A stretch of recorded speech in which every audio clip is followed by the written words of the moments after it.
السلام عليكم ورحمة الله تعالى وبركاته. أعزائي تلاميذ السنة الثالثة إعدادي، مرحبا بكم.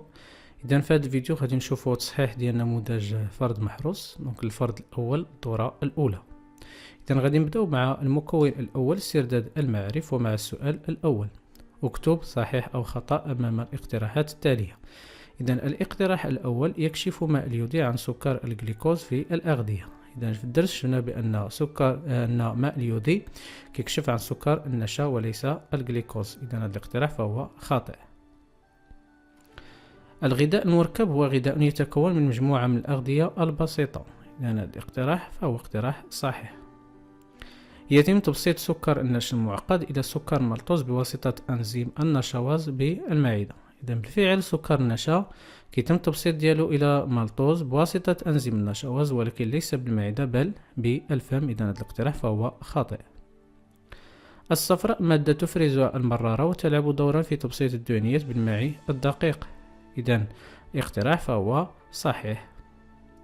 تلعب الدهنيات والسكريات دورا في بناء الجسم. إذا الدهنيات والسكريات أغذية يعني ليست بنائية، بل هي تمد الجسم بالطاقة، بالتالي هي أغذية يعني طاقية. إذا هذا الاقتراح فهو خاطئ. يتم امتصاص مواد القيت على مستوى الخملات المجهرية. إذا الخملات المجهرية أو الخملات المعوية هي البنيات. شفنا في الدرس بأنها هي البنيات المسؤولة عن امتصاص مواد القيت. إذا اقتراح فهو صحيح. ثانيا، أتمم فراغات النص بما يناسب. لدينا النشاوز، النشا، مالطوز، جليكوز. يتم تبسيط السكر بالفم. دونك إن السكر اللي كيتم التبسيط ديالو بالفم هو سكر النشا إلى، دونك لاش كيتبسط النشا بالفم إلى مالطوز بتدخل الأنزيم المسؤول عن تبسيط النشا إلى مالطوز هو النشاوز. ويستكمل يعني كنتكلموا على المالطوز، يستكمل تبسيطه بالماء الدقيق إلى بتدخل أنزيم المالطاز. إذا المالطاز هو اللي يعني بسط لنا المالطوز إلى جليكوز. السؤال الثالث، أحدد بواسطة أسهم مصير مواد القيت خلال عملية الامتصاص. لدينا جوف الماء الدقيق. إذا مجموعة من مواد القيت. المجموعة الأولى تضم مواد دهنية بسيطة يعني الأحماض الدهنية والجليسيرول، والمجموعة الأخرى يعني ما تبقى من مواد القيت يعني ماء، أملاح معدنية، فيتامينات، جليكوز وأحماض أمينية. إذا في الدرس شفنا بأن مواد القيت يعني كتمر من جوف الماء الدقيق إلى الدم واللنف. فهنا مثل لنا عرق دموي، هنا عرق لنفاوي، وهذه خلية ظهارية الماء. يعني من هنا غادي تدوز مواد القيت باش تمشي إما للدم أو اللنف. ففي الدرس شفنا بأن المواد اللي هي يعني الدهنيات البسيطة، الأحماض الدهنية والجليسيرول، فهي كتمر من جوف الماء الدقيق إلى اللنف. إذا غادي تمشي هذه إلى العرق اللنفاوي. وبالنسبة ما تبقى مواد القيت فهو كيمشي إلى الدم، إذا العرق الدموي. إذا غنديرو سهم اللي هو غادي للعرق الدموي.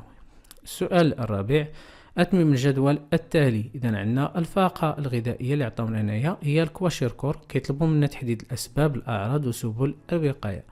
إذا السبب ديال الكواشيركور هو نقص في البروتينات، وبالضبط يعني في الأحماض الأمينية، نقص يعني الأحماض الأمينية.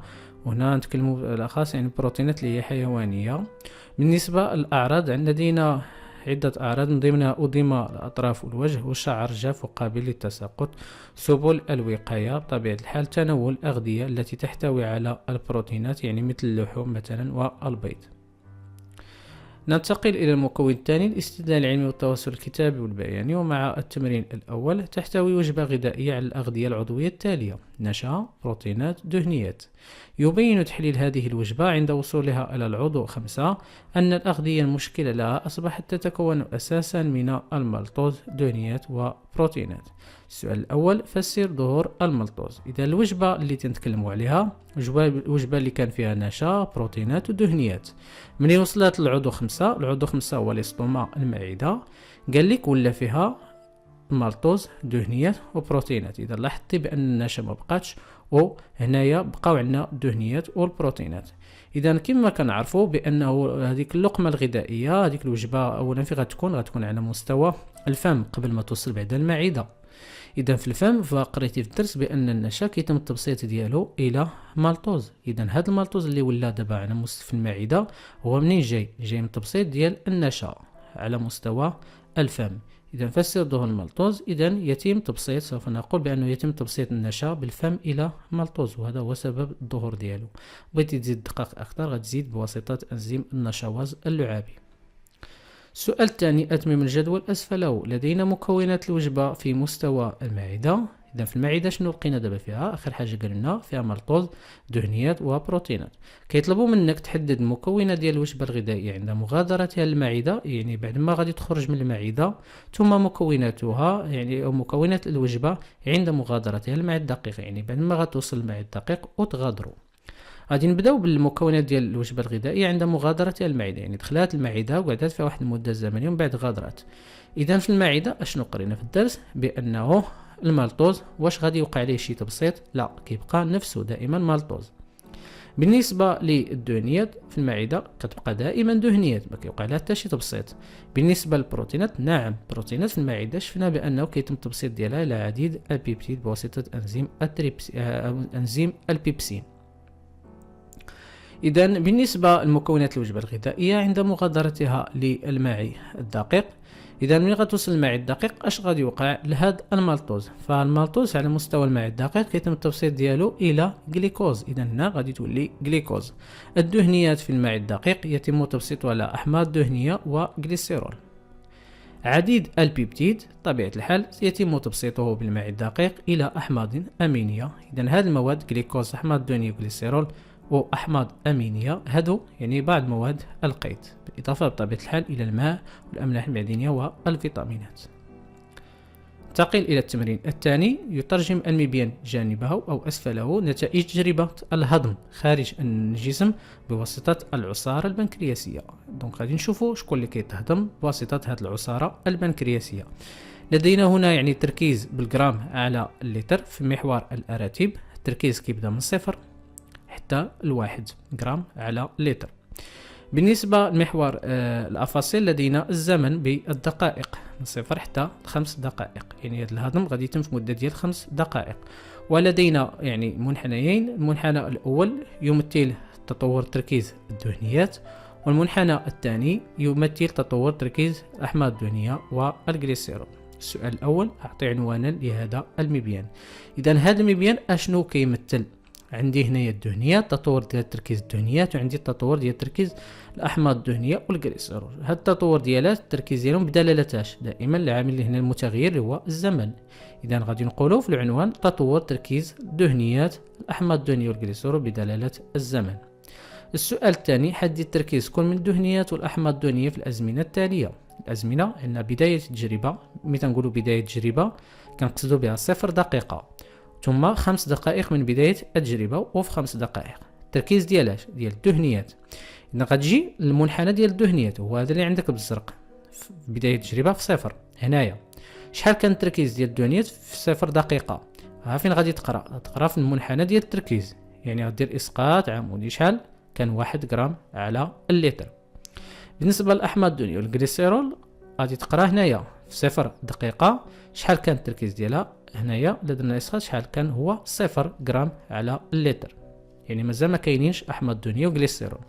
بعد مرور 5 دقائق، دابا منين دازت 5 ديال الدقائق بالنسبه للدهنيه شحال ولا التركيز ديالها؟ هنايا غادي نقراو شحال 0. اذا ما اختفت عندنا الدهنيات والاحماض الدهنيه والجليسيرول. غنديروا اسقاط عمودي هنايا حتى نلقاو بعد النقطه اللي في المنحنى ديال الاحماض الدهنيه والجليسيرول، نعاودو نديروا اسقاط اخر يعني بشكل عمودي على محور الاراتب باش نقراو التركيز. غادي نلقاو 1 جرام على اللتر.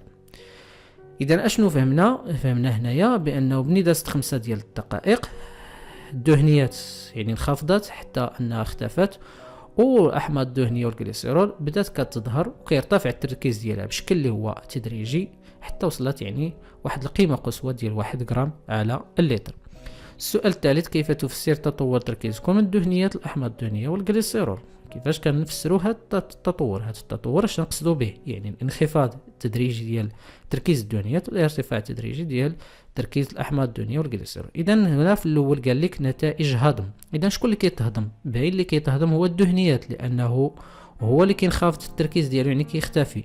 لاش كيتهضم الاحماض الدهنيه والجليسرول، هادو هما اللي بداو كيظهروا بشكل اللي هو تدريجي. وقرينا في الدرس بان الدهنيات كيتم الهضم ديالها لاش الاحماض الدهنيه والجليسرول، خصوصا ملي كيقول لك بانه هذا الهضم كيتم بواسطه العصاره البنكرياسيه، وكيعطيك هنايا بانه من ضمن مكونات العصاره البنكرياسيه ليباز. اذا هذاك الليباز اللي كاين وسط هذيك العصاره البنكرياسيه اش بيدير؟ سوف يعمل على تبسيط الدهنيات الى احماض دهنيه والجليسرول.